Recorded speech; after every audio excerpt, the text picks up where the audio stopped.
ಇವತ್ತು ನಾವು ಮಾಡತ್ತೀವಿ ಮೆಂತ್ಯ ಕಡುಬು. ಎಲ್ಲರೂ ಹಳ್ಳಿದಾಗೆಲ್ಲ ಜೋಳದಿಂದ ಮಾಡ್ತಾರೆ, ನಾವು ಮಾಡತ್ತೀವಿ ಗೋಧಿ ಹಿಟ್ಲಿಂದ. ಫಸ್ಟ್ ಏನು ಮಾಡ್ತಾರ ನಾವು ಹಿಟ್ಟು ತೊಗೋಬೇಕು, ತೊಗೊಂಡು ನಾದಬೇಕು. ಅದ್ರೊಳಗೆ ಸ್ವಲ್ಪ ನೀರು ಹಾಕಿ ಉಪ್ಪು ಹಾಕಿ ನಾದಿದ್ಮೇಲೆ ಹಿಂಗೆ ಸಣ್ಣ ಸಣ್ಣ ಮಾಡ್ಬೇಕು. ಇವು ಮಾಡಿರಲ್ಲ ಹಿಂಗೆ ಸಣ್ಣ ಮಾಡ್ಬೇಕು.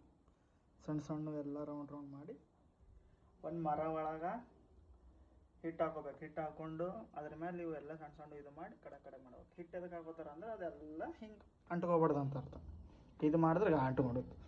ಅದೇನು ಇದ್ರೊಳಗೆ ಹಾಕಿದ್ರೆ ಹಿಂಗೆ ಇದು ಮಾಡ್ತಾರೆ. ಮಾಡಿದ್ಮೇಲೆ ಏನು ಮಾಡಿದ್ರೆ ಭೀ ಅಂಟ್ಕೊಳ್ಳಿ. ಈ ಕಡೆ ಸೈಡಿಗೆ ನೀರು ಕುದಿಲಿಕ್ಕೆ ಇಡಬೇಕು. ಒಂದು ಬೊಗಣಿ ಒಳಗೆ ನೀರು ಕುದಿಲಿಕ್ಕೆ ಬಿಡಬೇಕು. ಈ ಕಡೆ ಇದು ನೀರು ಕುದಿಲಿಕ್ಕೆ ಇಡಬೇಕು, ಈ ಕಡೆ ಹಿಟ್ಟು ನಾದ್ಕೊಂಡು ಇದು ರೌಂಡ್ ಇದು ಮಾಡ್ಕೋಬೇಕು ಕಡುಬು.